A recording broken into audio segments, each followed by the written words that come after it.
Salut Lionel. Salut! Alors dis-moi pourquoi on est là. Voilà, on est là parce que j'ai vu tes vidéos et j'aimerais bien aménager un potager dans mon jardin à la manière de Monsieur Adjiko. Et donc ici, je viens te demander un petit coup de main, voir si tu veux bien. Ah ben oui, pas de problème, on va mettre ça en place alors. On va aller chez toi et on va mettre ça en place. Eh bien nickel, merci beaucoup. Allez, c'est parti.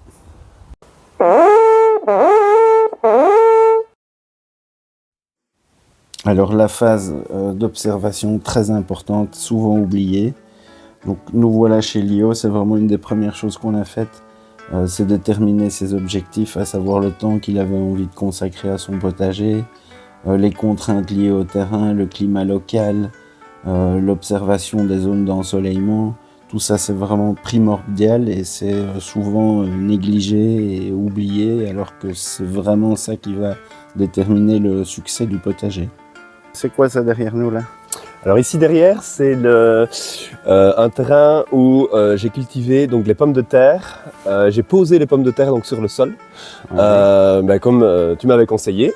Et donc ça, j'ai juste rajouté donc de la tonte et des feuilles et toutes des déchets alimentaires et végétaux.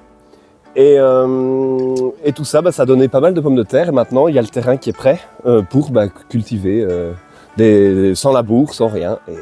Et t'as eu combien de pommes de terre sur cette surface? Alors, sur cette surface, j'ai eu 30 kg de pommes de terre. 30 un tout kilos. petit peu plus. Il y a quoi, 2 mètres sur 4? Non, 2 mètres sur 3? C'est 2 fois 2 mètres sur 3. Ah ben c'est super. Ouais, c'est ça. Donc c'est ça qui t'a donné envie de continuer alors? Ouais. Eh ben nickel. Ça va. Eh ben, ça continue alors. Oui, continuons. Alors la balançoire ici, on va l'utiliser pour faire grimper des plantes. Hein, Ouais. Elle ne sert plus. Hein. Non, elle ne sert plus du tout. Donc ici, justement, ça serait chouette de pouvoir faire grimper par exemple des potimarrons, des haricots, des petits pois, des pois de senteur. Moi je te propose pour commencer qu'on commence à tondre. Ça va nous faire de la matière organique. Ouais. Donc c'est parti, on y va. Allez, c'est parti.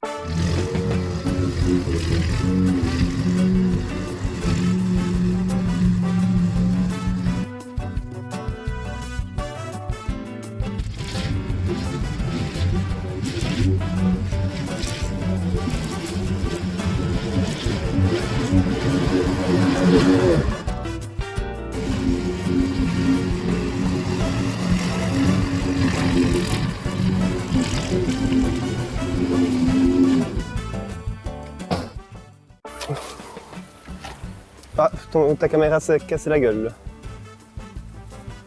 Alors ici avec Lionel, on a décidé qu'on allait mettre sur cette partie du jardin une serre de 3 mètres sur 3 mètres pour accueillir au printemps des tomates, des poivrons, des aubergines.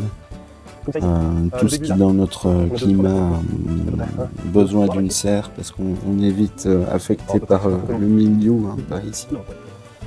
Donc on a déterminé qu'on allait mettre une serre de 3 mètres sur 3 mètres. Alors on délimite la zone avec du bois qu'on a récupéré sur le terrain de Lionel et on va créer notre zone de culture qui sera prête au printemps à accueillir une serre de 3 mètres sur 3 mètres.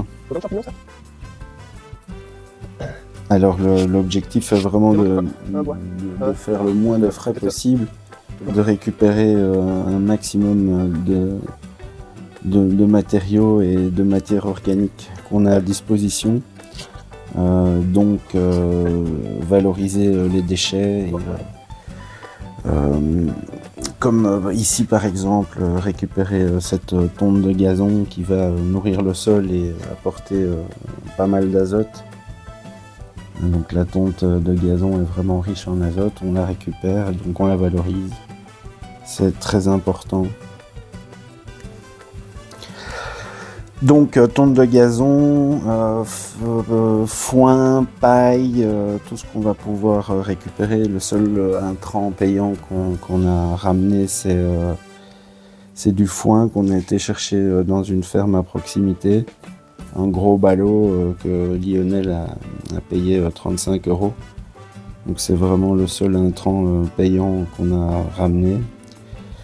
Et puis Lionel a un cheval, donc on a été récupérer du crottin qu'on va venir déposer sur cette lasagne.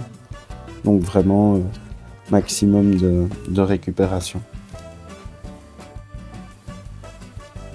Alors ce potager on l'a réalisé en 8 heures, 10 heures. Et vraiment si vous pensez que préparer un potager comme ça c'est fastidieux, que ça va vous prendre beaucoup de temps, mais détrompez-vous. Et en plus un potager comme ça en permaculture, un design comme ça est vraiment pensé pour rendre les cultures quasiment autonomes. Donc c'est vraiment facile, ça prend pas beaucoup de temps, pas beaucoup d'énergie. Ça va aussi vous procurer le grand plaisir de pouvoir manger vos légumes bio. Et ça c'est vraiment un grand bonheur.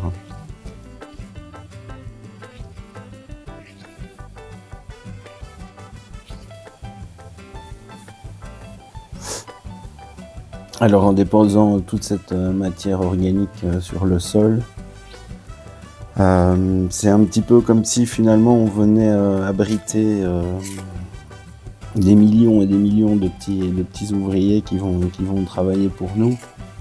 On va nourrir les bactéries, on va nourrir les lombrics, on va nourrir les gastéropodes, les cloportes, toute cette vie du sol, bien plus encore,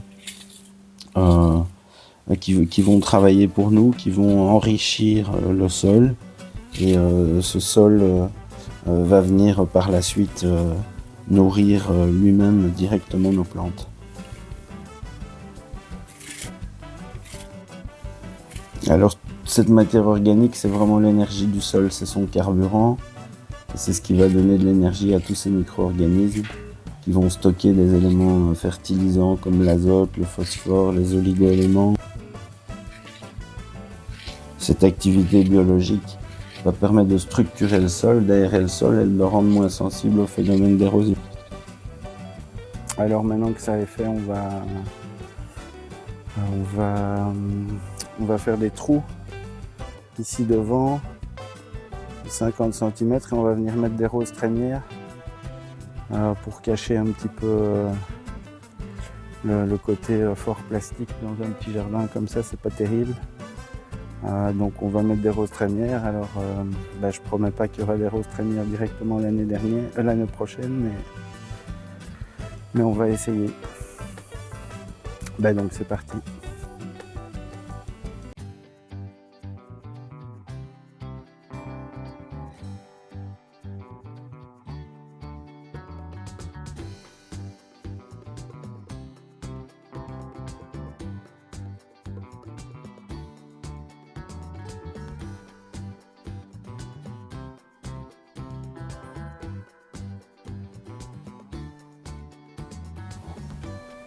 Alors ici j'installe des roses trémières que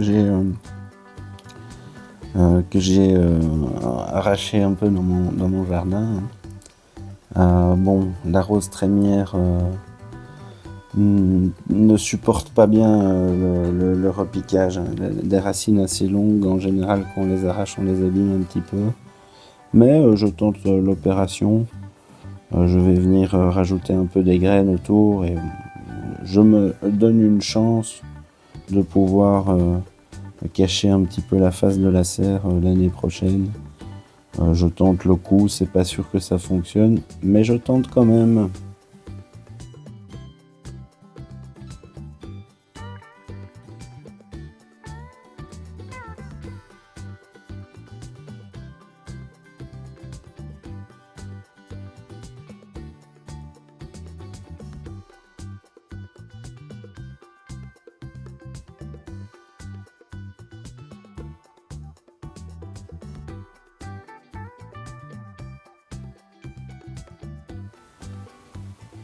Allez, un bon petit paillage là-dessus.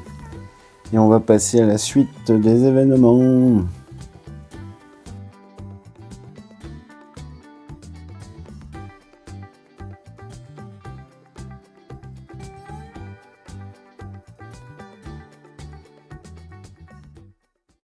Oui. Bon alors, on a dit quoi? Eh bien, on a dit qu'on allait... donc on a terminé ici les roses trémières et la préparation de ce sol-là.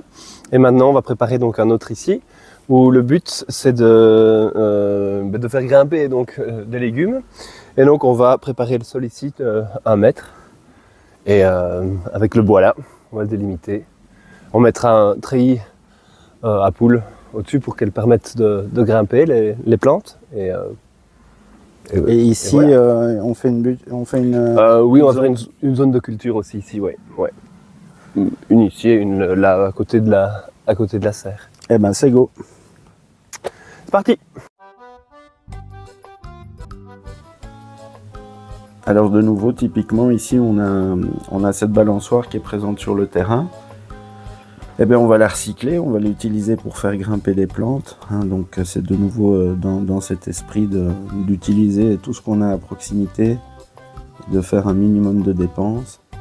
Et donc on va pouvoir faire grimper des courges, on va y rajouter de la vigne, on va mettre des kiwis, des rosiers.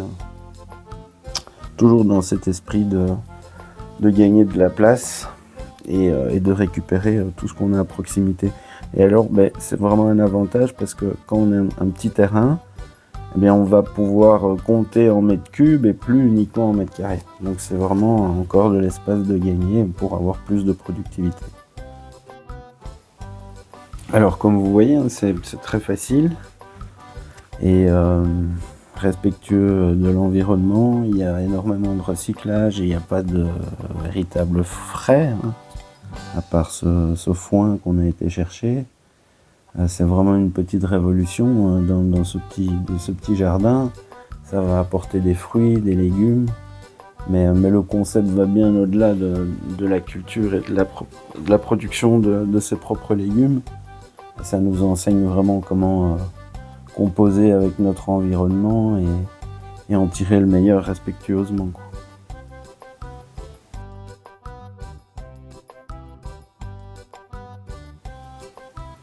Ces zones de culture comme ça, c'est vraiment un support très pratique, rapide à créer, sans gros efforts physiques,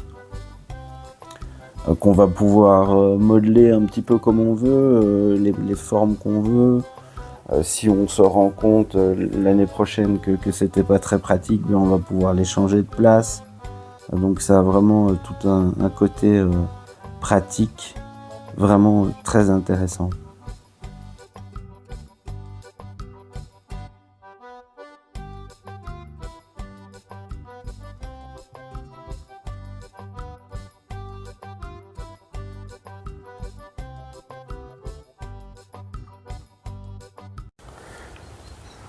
Ça avance. Allez, on va par là.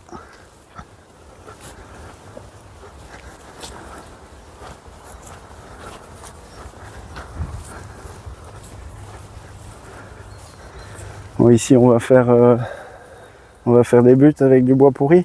Exactement. Eh ben, on va peut-être enlever tes poireaux dépressifs là avant. C'est ça, on pourrait les manger.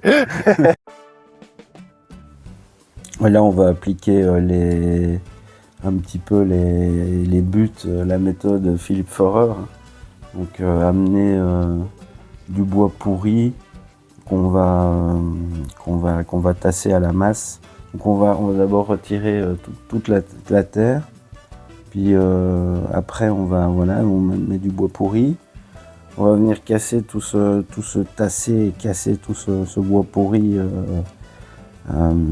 à la masse, et par la suite on va venir rajouter par-dessus de la tonte de gazon, de la matière organique, et puis on va recouvrir avec notre terre et on va remettre un gros paillage par-dessus, et on aura pour le printemps prochain des zones de culture vraiment très fertiles.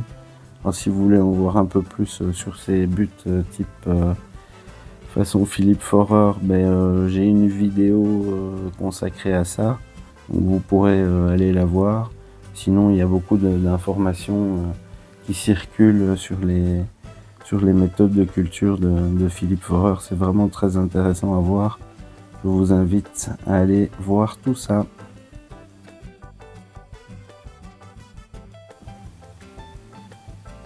Alors les étapes sont simples, hein. Faire une tranchée, mettre des troncs ou du bois pourri, combler les vides avec de l'humus, du compost, de l'humus, du terreau, des déchets de cuisine, remettre la terre par-dessus, du mulch de foin, un mulch de BRF, et puis après on vient aux plantations, hein, salades, haricots et tout ce qu'on veut.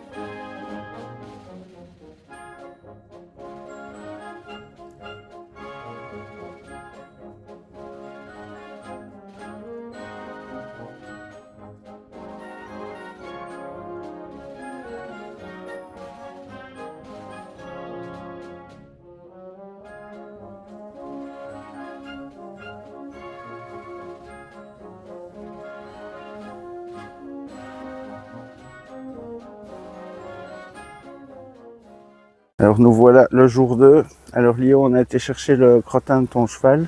C'est ça. Et tu m'as pris de court, c'est déjà tout disposé sur les zones de culture.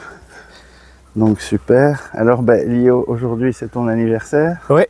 Le joyeux anniversaire. Merci. Merci. Bon Lio, on va faire un peu autre chose que parler jardin. Tu joues de la trompe de chasse. Oui. Alors tu nous fais une petite démo? Ah, je peux faire une petite démo, oui. Eh ben génial. Ma trompe de chasse est là-bas. Eh ben Je vais la super. chercher. Voilà, je vais vous sonner une petite fanfare. Les animaux en compagnie.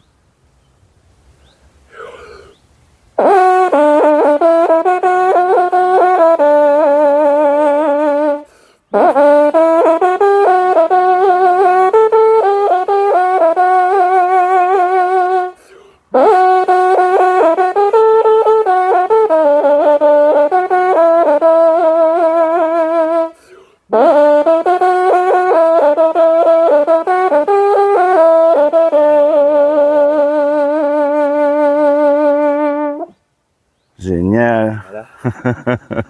Je peux pas applaudir parce que... Ça va trembler tout. Bon Lio, Oui. maintenant on va aller retirer un peu le crottin que tu as disposé un peu trop généreusement sur certaines parties. Oui. On va les redéposer sur les nouvelles zones de culture. Et après on ira faire quelques courses, acheter rosiers, kiwis, de la vigne et puis peut-être un petit cadeau que je vais te faire pour ton anniversaire.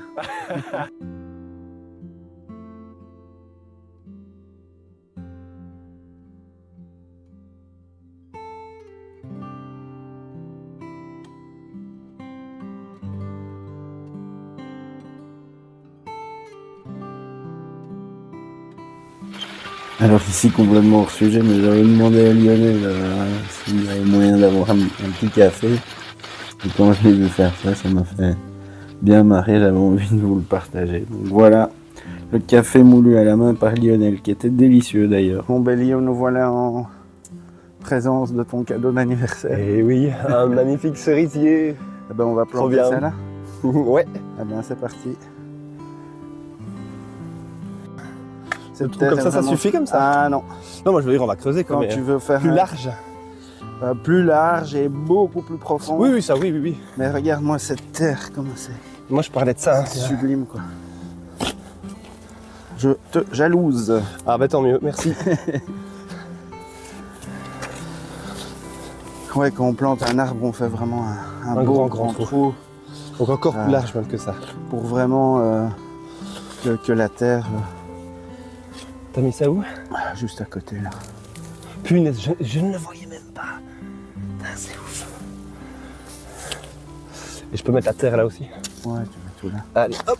Regarde-moi comme elle est déjà. Tu sais aller chercher une petite pelle, une bêche si tu veux. Non, la pelle. Pour prendre la terre là. On a fait un beau trou. Maintenant on va mélanger un peu la terre avec un peu de compost. Et on va venir mettre l'arbre. C'est parti. Alors, je t'en prie. Alors, j'ai déjà entendu des gens qui disaient qu'il fallait enlever une partie, on enlève un petit peu, ouais, ça va faciliter le réenracinement. Quoique là, tu n'as pas une grosse... C'est souvent on fait ça, tu vois, quand il y a une grosse spirale de racines. Ok. Voilà, il n'y a pas ça forcément. On voit que tes racines sont déjà en train de partir, donc c'est pas spécialement nécessaire. D'accord. Eh bien, hop, et puis c'est parti. Voilà. On va déjà mettre un peu d'eau là.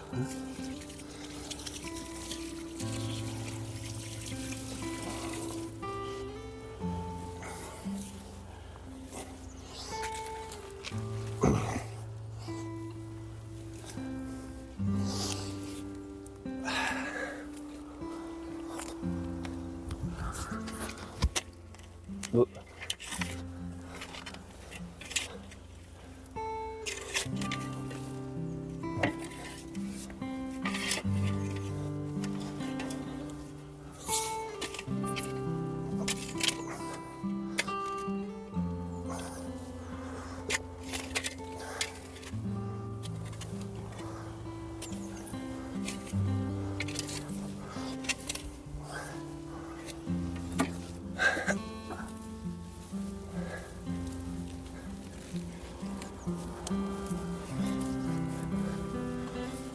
Voilà, là on va aller mettre un peu de compost. Ça va lui faire du bien.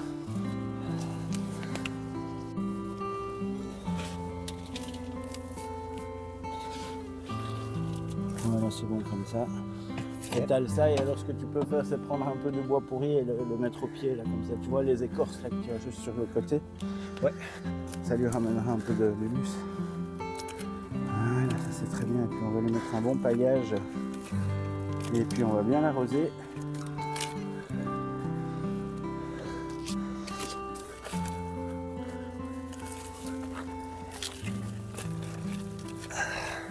Voilà, c'est bien ça. Est-ce qu'il faut les casser ou pas besoin? Non, ça va se décomposer tranquille. On lui met un beau paillage. Hop là. Et on arrose le bébé.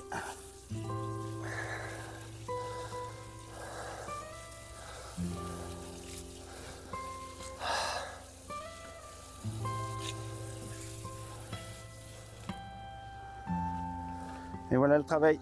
Magnifique. Voilà. Merci pour ce cadeau. Ouais, de rien, c'est avec plaisir. Allez, on attaque le reste. Ouais, c'est parti. Voilà, ici le rosier. Oui, le rosier. Il va Rosier venir, bien rouge. ça fait à peu près 4 mètres, ça va monter tout en haut, ça va faire des roses partout, il va s'accrocher. Il faudra un peu l'aider. Hein. Ok. Allez, c'est parti, on fait le trou. Bon, voilà, on a un bon grand trou. Faut remettre un petit peu de terre en dessous là. Ouais, mais du compost ou? Avec du compost aussi, ouais.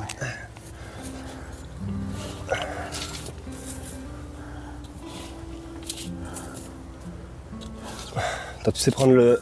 Ouais. Il est en train de se casser la gueule. Je le tenais mal.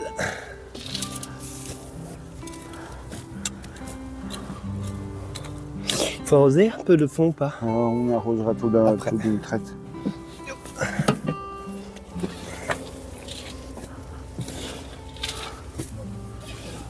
Tu vois, on a fait un trou trop grand, mais on a bien ameubli la terre, donc les racines vont avoir plus facile à se développer.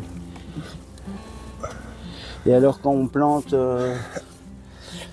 je te montrerai ça sur les...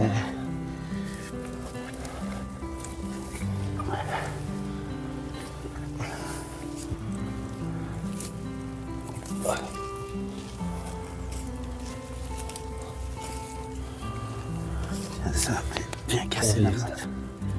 Oh, tu viens de la casser la motte.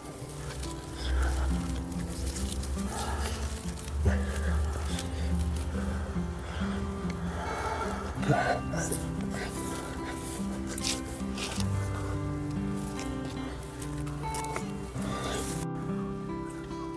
peu de paillage et puis c'est bon.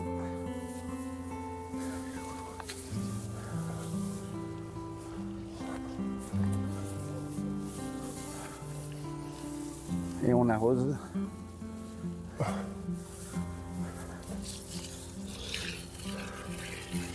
Un peu de paillage.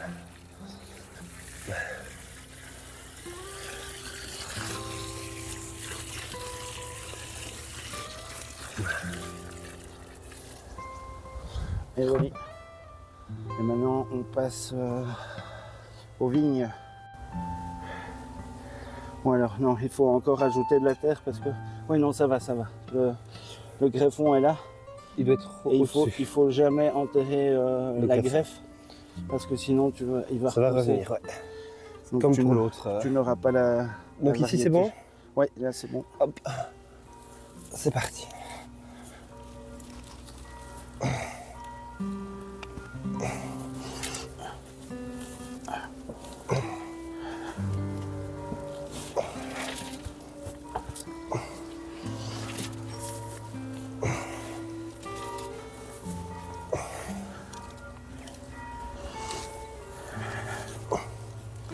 Et alors la vigne viendra s'accrocher à la balançoire. Oui. Alors ici on va venir mettre le kiwi. Le kiwi c'est une liane. Ça va monter tout le long. Alors là on est sur un kiwi auto-fertile.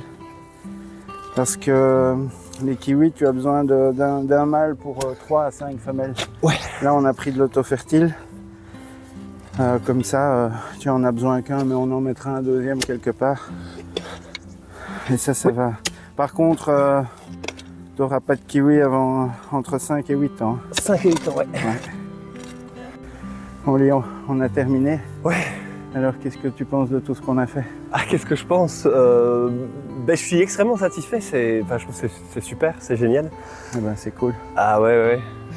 Ça, voir que ça avance, avoir fait tout ça, c'est très... Bon, alors moi, ce que je te propose, c'est que on a un peu essoufflé là, on a bien envoyé. Oui. Ce que je te propose, c'est qu'on fasse ça en 3 ou 4 épisodes. Donc au printemps, on viendra voir un petit peu comment tout ça a évolué, la vie du sol, comment s'est décomposée la matière. Et alors on refera une petite vidéo pour voir. On viendra placer la serre, on commencera les plantations.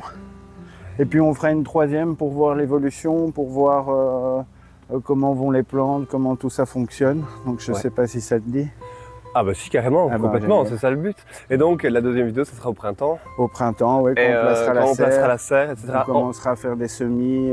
C'est ça, et entre-temps, moi, je vais me rajouter de la matière organique. Voilà, c'est ça. Et ce qu'on fera au printemps, on viendra rajouter encore 20 cm de terre, encore du paillage, et puis de toute façon, tant que tu peux rajouter de la matière organique, vas-y, tes tonnes de pelouse et tout ça, n'hésite pas à rajouter dessus, ça va nourrir le sol. Donc voilà, on se retrouvera au printemps alors. Parfait, merci beaucoup monsieur Adjiko. Génial, bye bye. Bye bye.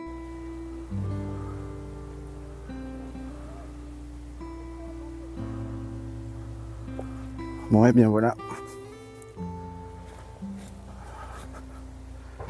Après 8-10 heures de travail, on a construit 35 mètres carrés de surface cultivable. On a planté du kiwi, de la vigne, des rosiers.